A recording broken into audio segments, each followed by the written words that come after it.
She farted on camera. Spiraled mid-sentence. Was that you? Even her videos were edited like she was being chased by her own thoughts. Okay, that's fine. Blah, blah, blah, blah, blah. There was no glam, no filters, no team, just chaos, coffee, and a camera. And somehow, the most awkward teenager on the internet became one of the most influential voices for an entire generation. Emma Chamberlain. Emma Chamberlain. Emma Chamberlain. Emma Chamberlain. What does it say about our culture that a 16-year-old girl filming thrift store hauls in her bedroom can become a millionaire media mogul? And if Vogue, the gatekeepers of high fashion, is calling her to host the Met Gala carpet, what exactly is she doing that traditional media finally had to respect? Because Emma Chamberlain didn't go viral for having it all together. She built a brand on the one thing most creators are terrified to show: imperfection. While everyone chased polish, Emma made panic look profitable. And then she got punished for her own success. Because when your whole brand is, I'm just like you, what happens when your life looks nothing like theirs? That's the paradox no one talks about. And it's the fear that every creator, founder, or public-facing professional quietly carries. If I grow, do I lose the thing that made people trust me in the first place?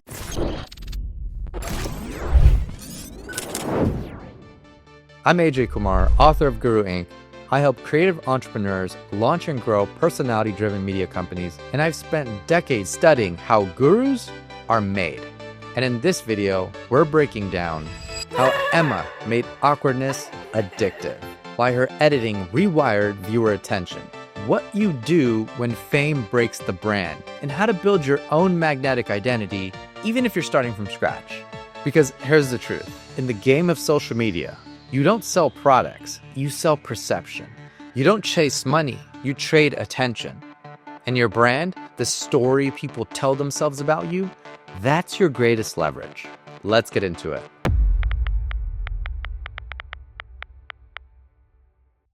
Before the sponsorships, before the red carpets, before the editing that half of YouTube wanted to copy, Emma was just a 16-year-old girl sitting alone in her bedroom, trying to make sense of the noise inside her head. She wasn't chasing followers. She wasn't optimizing thumbnails. She wasn't trying to build a personal brand. She was just trying to survive high school. Back in early 2017, YouTube was filled with perfect lighting, perfect routines, perfect influencers selling a life that felt just a little out of reach. Emma was watching constantly, but instead of feeling inspired, she felt invisible. There was no one on the screen who looked like what she felt inside. Overwhelmed, awkward, unsure, and a little bit lost. And then one day, her dad said something that flipped the script. Instead of just watching videos all day, why don't you try making one? So she picked up the camera. No ring light, no team, no clue what she was doing. Just her voice, her face, and 100 thoughts that had nowhere else to go. Those early uploads weren't strategic. They were survival. Rants about nothing, thrift store hauls, streams of consciousness voiceovers that spiraled mid-sentence and ended in jump cuts so jarring that they felt like emotional whiplash. But what looked like chaos was actually her finding her rhythm. Her editing wasn't polished, but it was personal. She wasn't trying to be a YouTuber. She was just trying to feel a little less alone. And ironically, that's exactly why she stood out. In a world where everyone else was trying to look like a Netflix special, Emma made YouTube feel like a FaceTime call. She wasn't just trying to create content, she was processing. And that messy emotional honesty did something even perfect production couldn't. It made people feel like they knew her. That's where the real brand begins. Not with a strategy deck or content calendar, but with the feeling. She made awkwardness magnetic. She made imperfection feel like a superpower. And by simply hitting record, Emma stumbled onto what I call her first move as a creator. Her goal wasn't fame, her block wasn't the algorithm, and her move, it was honesty. Honesty repeated in a way that created emotional rhythm. That rhythm became her signature series, a repeatable format of chaos, cuts, self-deprecation, and accidental genius. The kind of creative identity you could build a brand on. Before she went viral, Emma Chamberlain had already done something that most creators spend years trying to figure out. She turned being unseen into a spotlight. And that spotlight didn't just shine because she was trying to be something she wasn't. It worked because she didn't have to be something she was not. It didn't happen all at once. Emma was still trying to figure it out, posting videos with no real plan, and trying to find her voice in a sea of creators who already seemed to have it all figured out. But then came, we all owe the dollar store an apology. I just completely looked past this beautiful store for 7 years and just never went in again. Why? I don't know. On paper, it was a budget haul video, but in practice, it was the moment she stopped performing and started expressing. The awkward zooms, the jarring cuts, the spirals mid-sentence that felt like her brain short-circuited on camera. It was weird, it was messy, but it was real. And for the first time, the chaos clicked. Not just with their audience, but with herself. Because that editing style, the one that would go on to define her brand, didn't come from YouTube. It came from lunch breaks in high school. Back when Emma and her friends would film silly dance routines on the webcam of her laptop, they'd be goofing off in the cafeteria, and then during history class, she'd open up iMovie and start editing. Zooming in, zooming out, cutting to a funny face at just the right beat. She said in an interview that, in high school, my friends and I used to do these like dance routines, like we'd make dance routines. We'd film them on the webcam of my laptop. And then during my next class, which was history, I would edit them on iMovie. Editing these dance routines is what makes it funny. it was such an automatic thing. She wasn't trying to create content. She was just trying to make her friends laugh. So when her dad stepped in and said, you should treat your YouTube channel like you treated those dance videos you made with your friends, that's when everything shifted. She realized that she'd been holding back, trying to play by invisible rules that she never agreed to. So she let go. Her dad's advice stuck, and something clicked. She wasn't editing to look impressive anymore. She was editing to express emotion, to make people feel something. It wasn't about being in control. It was about being in rhythm. That became her style. Stream of consciousness narration, jokes with no punchline, jump cuts that mimicked real thoughts instead of tidy scripts. She made videos the way people journal, to make sense of what's going on inside their head. And the audience felt it. They didn't just see themselves in her videos, they heard themselves in the pacing. She was narrating what it felt like to be inside of a teenager's brain in 2017. Confused, overstimulated, funny, lonely, sometimes all at once. And it worked. Because while other creators were trying to look like they had it all together, Emma made imperfection addictive. It wasn't just content, it was emotional choreography. Most creators fail because they post content at the viewer. The creators who succeed are the ones who give the viewer an experience. While other creators were chasing production value, Emma was building a new kind of value, emotional stickiness. Her videos weren't optimized for clickbait, they were optimized for connection. And that's exactly what the algorithm started to reward. Watch time, retention, replays. That's what YouTube wanted. And Emma's videos delivered. Not because of the thumbnails, but because of the trust. Comments exploded with, I feel like I'm hanging out with her. She's literally me. She's literally my comfort creator. what looked like chaos was actually clarity. What looked unpolished was undeniable presence. By the end of 2017, she wasn't just gaining followers, she was gaining believers. Hundreds of thousands of them. By 2018, she dropped out of high school, moved to LA, and joined forces with James Charles and the Dolan twins to form the Sister Squad.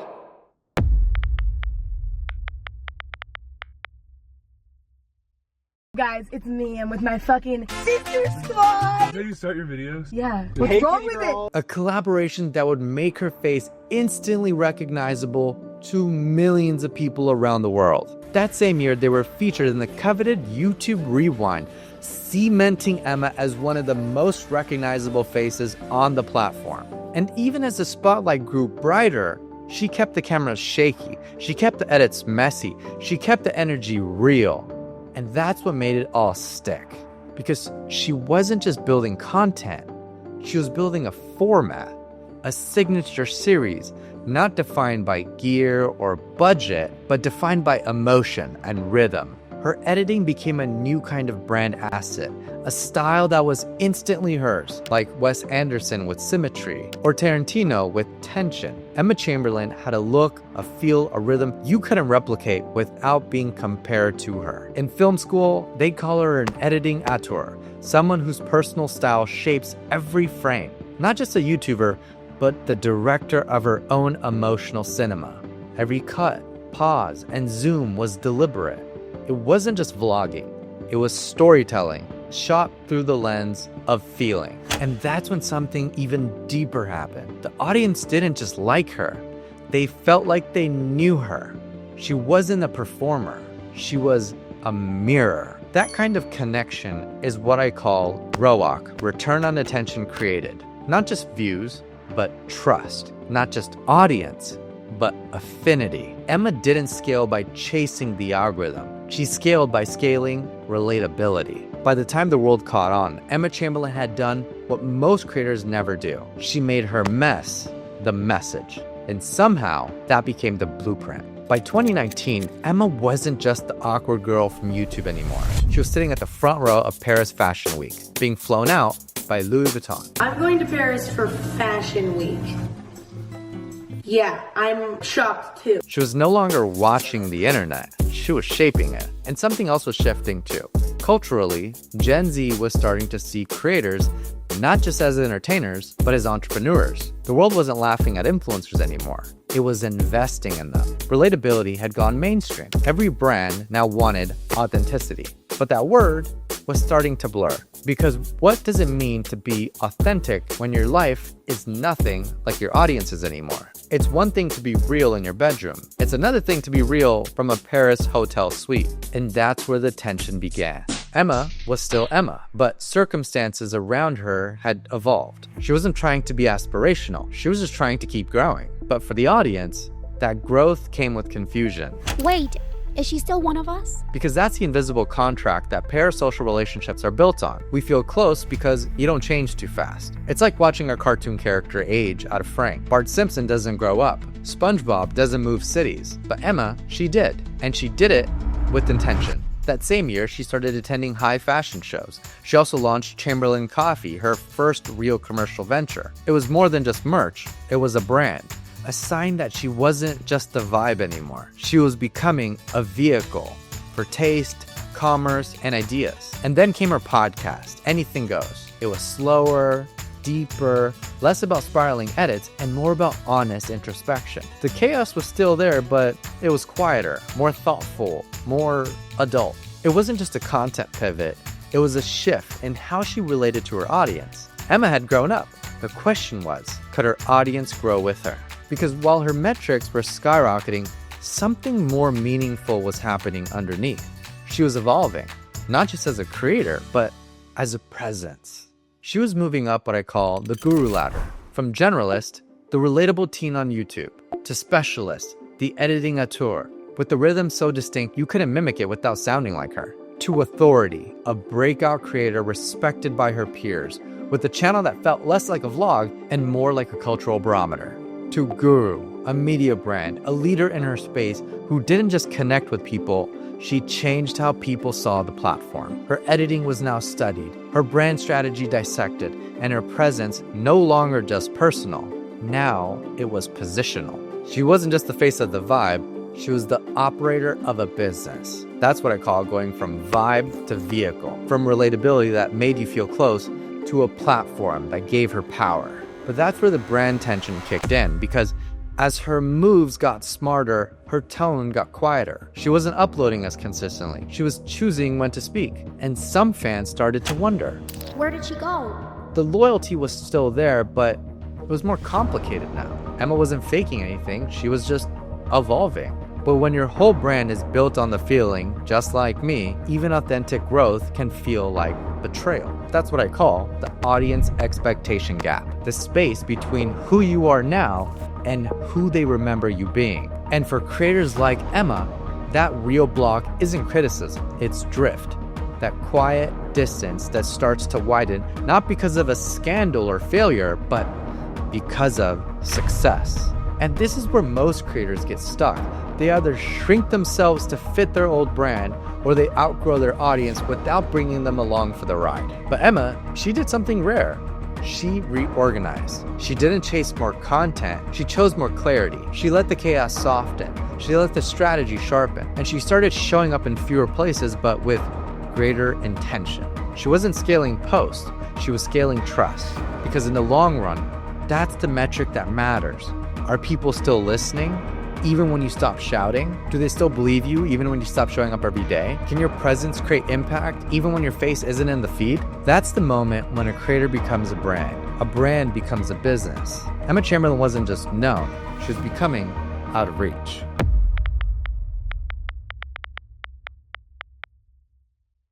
By 2021, Emma had everything most creators dream of. She hosted the Met Gala red carpet twice, partnering up with Louis Vuitton, Cartier, and some of the most iconic fashion brands in the world, gracing magazine covers, building a coffee empire, running a hit podcast. She wasn't just in the room, she was the room. She became the guru's guru, a voice for her generation. She didn't just influence fans, she influenced industries. But behind all the accolades, something else was happening.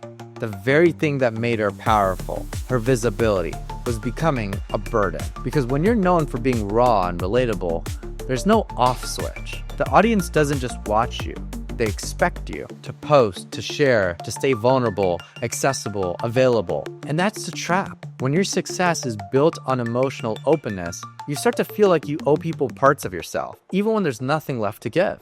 In early 2022, Emma finally said it out loud. The pressure to become a weekly YouTuber 365 days a year is unrealistic, yet it's the standard. It is the standard that YouTubers hold themselves to, but yet it is an impossible thing to keep up mentally. That admission was real, it was raw, it was necessary. But for many fans, it didn't land. Because by that point, the emotional signal of her content had already started to fade.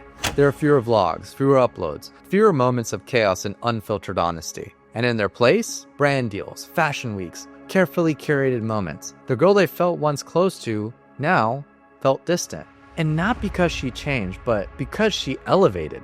That's what I call the glow up as a block. The success that should create more leverage starts to create emotional distance. Not because the audience resents your growth, but because they don't recognize themselves in it anymore. They came for someone who felt like a friend.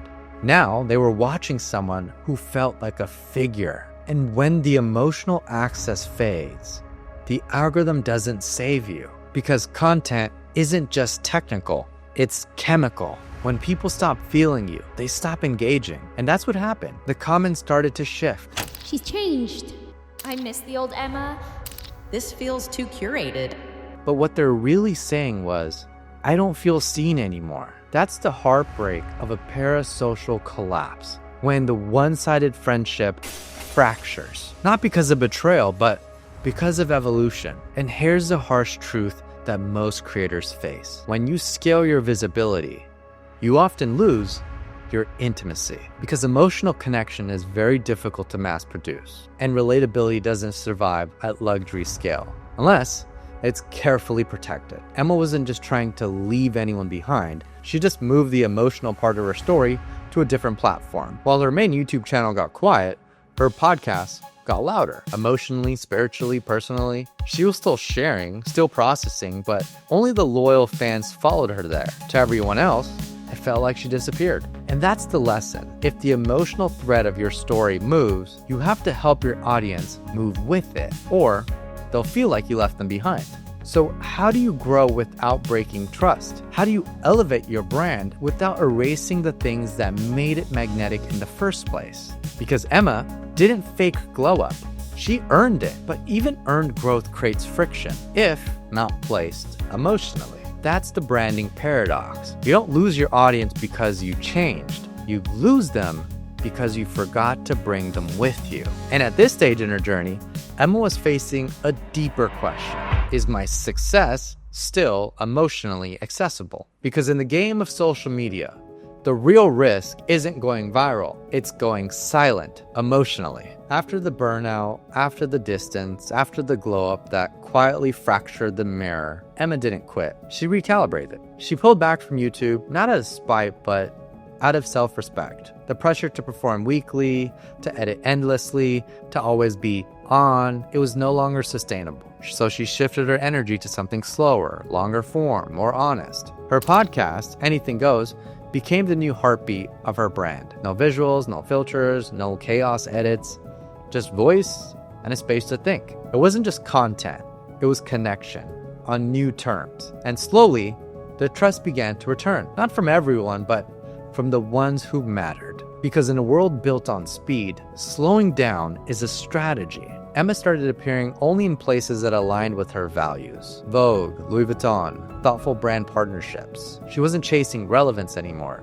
She was curating presence. That's the shift from creator to company. She was no longer algorithm reliant. She was building something off platform, something that could live beyond the feed. And behind the scenes, Chamberlain Coffee began to mature. What started as a passion project was now attracting venture capital. She reinvested, restructured, built a team. It wasn't just a merch play like how some people were claiming. It was a brand with vision, with leverage, with longevity. And all of it pointed toward the same realization. Emma was no longer just posting, she was operating. That's what I call the personal media company shift. She wasn't just scaling volume, she was scaling clarity. Shortly after her hiatus, she started posting again. YouTube videos, vlogs, visual diaries, but they feel different. They're not built for a virality like she used to. They're built for feeling. They move slower. They unfold like cinema. They feel like a director entering a new creative era. Same voice, different lens. Some fans love it. Others say, I miss the old Emma. but that's a creative dilemma that every true artist faces. The audience wants sequels. The artist wants evolution. Emma's not bound by studio pressure. There's no executive breathing down her neck to stay relatable. She is the studio. She is the CEO of her own personal media company. And right now, she's balancing art and commerce the way a film auteur balances indie passion projects with commercial legacy. The difference, Emma's not just starring in the brand, she's building it. And the business itself is part of her mosaic, not a departure from her creativity, but an extension of it. Because business too is an art form, especially when it's done with soul. Which brings us here to the part of the journey where she doesn't just represent Gen Z, she becomes a reference point for it. She no longer needs to post all the time. She no longer needs to chase friends. She doesn't need to remind the algorithm that she exists because she built something that doesn't rely on velocity. She's built resonance. New fans still discover her through old vlogs, podcast episodes, or Chamberlain Coffee. But what they're really discovering isn't just a creator, it's a creative philosophy, a blueprint, a proof of concept that says you can start messy, you can evolve slowly, you can opt out of the chase, and still build something with gravity. Even her Architectural Digest tour, a moment where celebrities get dragged for being out of touch, was met with love. The comments weren't jealous, they were proud, because Emma's not just a creator that they watch, she's a brand they trust. That's what it means to reach the top of the guru ladder. Level 1, a generalist. She was the relatable teen. Level 2, a specialist. She was the editing auteur. Level 3, the authority. She became a breakout YouTuber. Level 4, guru, a market-leading media brand. Level 5, guru's guru, a voice of a generation. The kind of creator other creators study. Emma's not the feed, she's the framework. Because when your name becomes a format, you're not just playing the game anymore, you are the game. So for any creator watching from the outside, the question isn't, how do I get more followers? It's, are you building an audience or building authority? Are you optimizing for reach or resonance? When the uploads stop, will your identity still echo? Because the goal isn't to go viral, it's to become the reference point. And that's what Emma Chamberlain is now. Not just a creator, not just a brand. She's a blueprint for how personality becomes product and how authenticity becomes influence. She didn't just master the game, she redefined what winning looks like. And at this point, it's clear. Emma isn't just a creator. She's a legacy celebrity, a household name for Gen Z that's gonna last for decades. If you want to learn more about Guru brands, check out my Guru Breakdown playlist.